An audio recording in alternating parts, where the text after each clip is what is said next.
Guys, Marstinkin here, bringing you another Dragon Ball Z Dokkan Battle video, and so we are here live. The news has just dropped on the official Dokkan Battle social media for the reveal of the new Dokkan Fest unit that's going to be coming out in the next few days, and as very much expected from the hint that they posted, it is indeed a Dokkan Festival Baby. So we talked about this, right? I mean, as far as the hint goes, I felt like it kind of had to be either Baby or potentially Metal Cooler, but Baby was the one that made the most sense with all the red eyes. So something that people have been looking forward to for a long time. Finally, we are going to get a Dokkan Fest Baby. So we're going to go through his details here and all of the animations and everything. I've not looked at any of them. I always like to do that this way. So we are live. I've not looked at any of this stuff, so it'll be my genuine first reaction and first opinion on all of this kind of stuff. So yeah, we're going to go ahead and jump in. Now, first of all, we got the banner unit is an Extreme AGL possessed Trunks. So obviously Trunks possessed, why do I keep saying possessed? Trunks possessed GT. So let's see. This guy has a corroded body and mind or terrifying conqueror's lead. I mean, banner unit leader skills are never really important because they're only 130. But his basic effect is corroded body and mind allies 1 key, attack and defense 30%. Then per corroded body and mind or terrifying conqueror's category ally on the team, depending which category has more members, attack and defense 50%, damage reduction 5%. So this means you can run him on either a corroded body and mind team or a terrifying conqueror's team, but like that's kind of good because obviously for extreme, terrifying conquerors has a pretty wide net. And on a full team including the friend, that's 7 characters, so that means he's going to be getting 350% attack and defense and 35% damage reduction, which is pretty good. When there's an ally whose name includes Baby attacking in the same turn, or when all allies are corroded body and mind, an extra 100% attack when attacking, and then guard. So that's pretty good. Guard with damage reduction and 350 stat start of turn on the right team is pretty good. As the first attacker in the turn, he gets key 1, attack and defense 150%, damage reduction 15%, and debuffs the attacked enemy's attack and defense 30% for 2 turns. So that means slot 1, with the right setup, he has 50% damage reduction and guard, whilst also having like 500% attack and defense. And then after receiving an attack, he gets another 250% attack and defense and does an additional super. The annoying thing is though, it's after receiving an attack, which means he's one of those characters that he has to get hit first and then he gets the buff. So if the first hit he takes is a super, he'll take big damage still potentially. But as long as the first attack he takes is a normal, he then gets 250% defense, which if you've got all these other buffs active, so he's getting like 500% defense start of turn. If his start of turn defense was like, let's say it was 1 million, I don't think it would be that high necessarily, but it depends. Let's say it was 1 million. That means when he gets hit, he then gets an extra 2.5 million defense, which is kind of crazy. I guess it depends on like the support and stuff, but I guess also we'll see what his super attack effect is, because his super attack raise defense for 1 turn. Okay, so he doesn't greatly raise or stack or anything like that. Corroded body and mind, terrifying conquerors, hybrid saiyans, earthbred fighters, and mission execution. So that makes sense. And yeah, it's raised defense for 1 turn, supreme damage, and seals, which, I mean, that can be useful in some events still, so that's cool. So yeah, he seems interesting. As first attacker in the turn, I think for like the hardest fights in the game, potentially will be a bit much for him, but I mean, 50% damage reduction guard, like, that all adds up, so I guess it kind of depends what his start of turn defense is looking like. But that's the banner unit, the Trunks possessed. So let's take a look at Baby. So he starts off as Super Baby 1 and then will transform into Super Baby 2. So his leader skill is Corroded Body and Mind or Battle of Fate. 3 key, 200% HP, 170 attack and defense. Additional 50% to Terrifying Conqueror's Final Trump Card or GT bosses. So that does include a lot of the big GT boss characters because of Battle of Fate. Final Trump Card and Battle of Fate is relatively good as well. And then obviously Terrifying Conquerors. Like, there's going to be some good extreme. I think in terms of what we kind of always hoped for a Dokkan Fest Baby, with the combination of categories that he has, like Terrifying Conquerors, Artificial Life Forms, Revenge, Space Traveling Warriors, like, this isn't as good of a leader skill as I would have liked for, like, a, you know, like, ushering in a new super crazy extreme team. But I mean, Battle of Fate is obviously good. There are a lot of good characters on Battle of Fate. A lot of, like, I think Battle of Fate plus Terrifying Conquerors or plus Final Trump card will include a lot of decent extreme characters, so that could be interesting. And then his passive is very, very short for his first, like, transformation, like his starting form. 2 key attack and defense 250%. Great chance to dodge, so 70% chance to dodge and guard. That's pretty good. Corroded Body and Mind allies, 50% extra attack. Okay. And then when attacking with 12 or more key, attack and defense 250%, and another 10% chance to dodge once only. So on his first turn, when he attacks, he gets an extra 10% dodge, so has 80% dodge. Attacking, getting 250% defense when attacking is pretty good. So obviously he's not a slot 1 unit, but he gets a lot of defense when he attacks. And then starting from the 5th turn from his entry turn, or when another 3 or more Corroded Body and Mind or GT Boss's allies are on the team, starting from the 3rd turn, then he automatically transforms. So he doesn't, it's not an active skill, he just transforms either on turn 5, or, well, depending from his entry turn, I guess, or turn 3 if you have the right allies. So that's why, I guess, in his passive here, he has the thing where he just gets 1 turn of extra dodge, because then on his next turn, if you have 3 or more Corroded Body and Mind or GT Boss allies, then he just transforms straight away anyway. So you're only going to be in this Super Baby 1 form for like 1 turn, essentially, on the right team setup. So his links, he's got Big Bad Bosses, which is good. Hatred of Saiyans is a funny link, but he's got Thirst for Conquest, Nightmare, Metamorphosis is good for characters like Cooler and Janemba and stuff. Corroded Body and Mind, Battle of Fate, Terrifying Conquerors, Final Trump card, GT Bosses, Transformation Boost, Artificial Life Forms, Target Goku, Revenge, Inhuman Deeds, Space Traveling Warriors, Giant 8 Power, and Giant Form. And his super attack is raise attack and defense for 1 turn and does immense damage to the enemy. So not a crazy super attack effect or anything, but obviously, like I said, in most situations you're only going to be Super Baby 1 for like 1 turn, and then you transform into Super Baby 2 Giant Ape. So this guy, key 3, attack and defense 250, 70% chance to dodge and guard, Corroded Body and Mind allies 60% extra attack, randomly change key spheres of a certain type other than STR to STR. When attacking with 12 or more key, he still gets the 250% attack and defense. He now gets a one-off 20% extra dodge. So on his first turn after he attacks, he has a 90% chance to dodge, which is pretty good. When all allies attacking in the same turn are extreme class, he has a scouter. Okay, wow. I mean, that's pretty free, considering you are basically just going to be running him with extreme characters. So he just has a scouter and gets an additional super attack, just guaranteed. So that's really good. When all allies attacking in the same turn are Corroded Body and Mind, he gets 30% crit and 30% damage reduction. So that's very good. 3 or more key spheres obtained, or if there is a superclass enemy when the character obtains a key sphere, 120 attack and chance to crit 30%. And then 5 or more key spheres, or if there is an Earthbred Fighters enemy when the character obtains a key sphere, 120 attack and 30% critical hit chance. So if you've got a super class Earthbred Fighters enemy, he just automatically gets 240% extra attack and 60% extra crit chance, which means if you have a full Corroded Body and Mind rotation as well, he has 90% chance to crit on that turn, which is kind of crazy.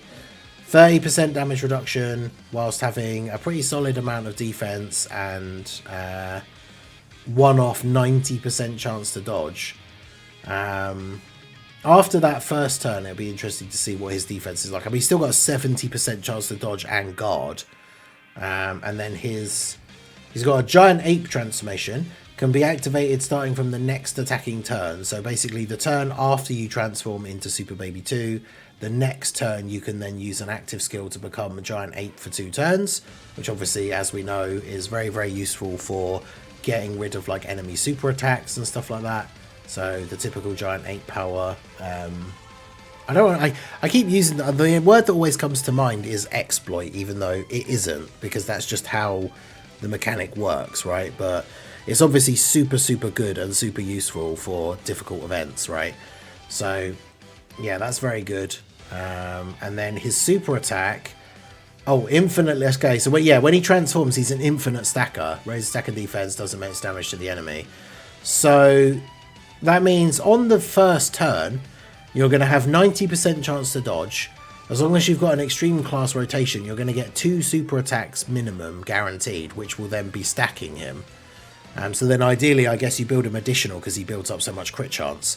So he could get 3 supers in that one turn potentially. And then the next turn, not only do you have the giant 8 thing available if you need it, but he's now gotten some permanent stacks onto his defense. He still has a scouter. Now the only thing is going to be when all allies in the same turn are corroded body and mind. Who are the good corroded body and mind characters? Because obviously you've got his banner unit Trunks, who's meant to be run on his team. You've got Rose from the GDC. I mean, the Rose clones are good if you're running them together, but like corroded body and mind, I think is going to be. It'll be interesting to see who gets the easy A's and stuff during this celebration, because having to have corroded body and mind characters on the team is potentially going to be the weakness for this guy, like for this part of his passive specifically. But I mean, with a 70% chance to dodge and guard, he'll be tanking normals in most events all the time anyway.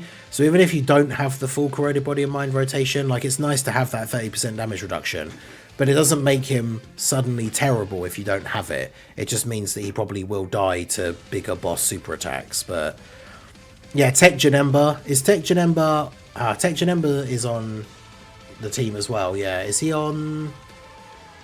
Tech Janemba's not on Terrifying Conqueror's Final Trump card or GT bosses though, is he? So, but obviously Tech Janemba with his Easy A is a decent support. He could be on the team as well. Yeah, the Int Janemba Super Easy A, who can be risky, can be dodge or die in some situations. But like also the fact that this guy is giving corroded body and mind allies an extra 60% attack. And then you've got STR Rose, who when he attacks buffs all allies attack as well. You imagine STR Rose in slot 1 and then this baby in slot 2. And then they're going to have big bad bosses, fierce battle. Does Rose have nightmare? I can't remember. Not the best rotation for Lynx, but like in terms of giving that massive attack boost and everything, that'd be pretty crazy. Okay, and then let's take a look at the Giant Ape transformation. So transform into the Giant Ape for 2 turns. You get 300% attack, receives an additional 1 key per key sphere obtained, and guaranteed crits. So this is obviously good because when you transform into the ape, because it's a TUR, you're going to have 6 key, which means you need to get 6 key in order for him to do his super. But he gets an extra key per key sphere obtained, so you only need to get 3 orbs for him to super attack as the Giant Ape. And then his... he has an active skill. Oh, damn. The Giant Ape has an active skill. Oh, so this is that thing, finally. We're going to have that mechanic thing with the active skill active in all slots. Because, yeah, the Giant Ape has an active skill. Can be activated upon entering the attacking turn. Raise attack by 1,700% temporarily and does ultimate damage to the enemy. Okay, that's pretty crazy. So yeah, the active skill giant, I guess it has to be that high because the giant apes don't have links and stuff. So remember, even though 1,700% seems like an insanely high number, the giant ape won't have links active and things like that. So it's not going to be, you know, the most insanely hard-hitting thing in the game, but that will still be pretty good. And then his actual super attack effect is massively raised attack temporarily and destructive damage to the enemy. So bearing in mind you need 3 key to get that, and it guaranteed crits.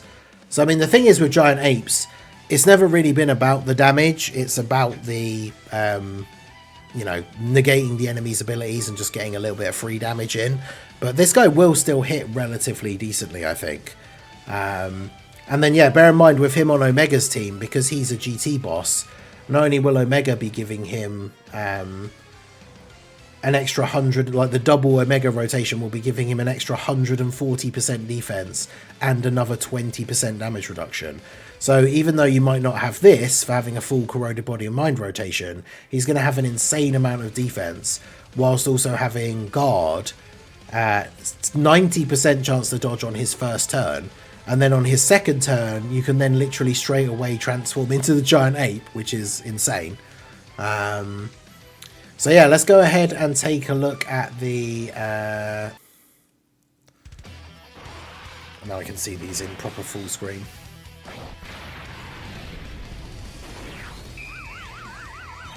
Yeah, I do like that. That's like the full-on, just like floating over you, point blank to the face, like Key Blast. But yeah, so this is Super Baby 1's super attack.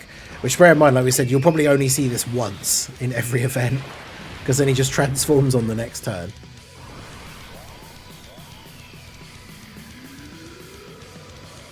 That's cool. So yeah, there's all the red eyes, guys. And yeah, now he's going to transform into Super Baby 2.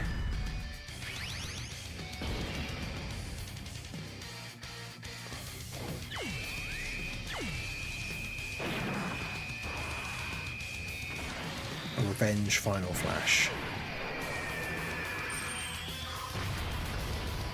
That's pretty decent. I got the transformation. Lord Baby, this is the Blood's Wave Amplifier. Right now.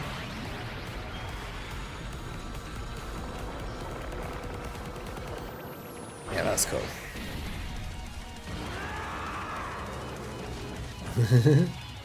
But yeah, so we're finally going to see it in game. Yeah, there you go. The 3-slot active skill thing. After all this time. Okay, so this is his normal super attack.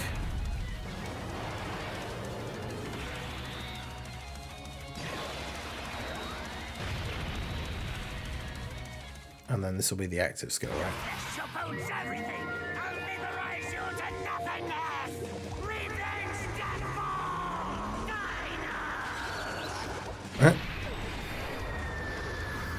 Revenge Death Ball Final.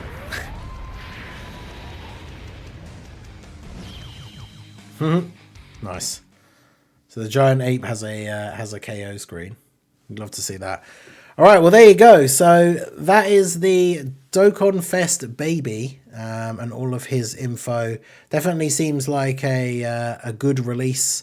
This is one of those things though where obviously, as we get closer to the end of the year, I mean, I'll do a proper summon or skip video. This guy seems like he could, in the right scenarios, be the best TUR potentially.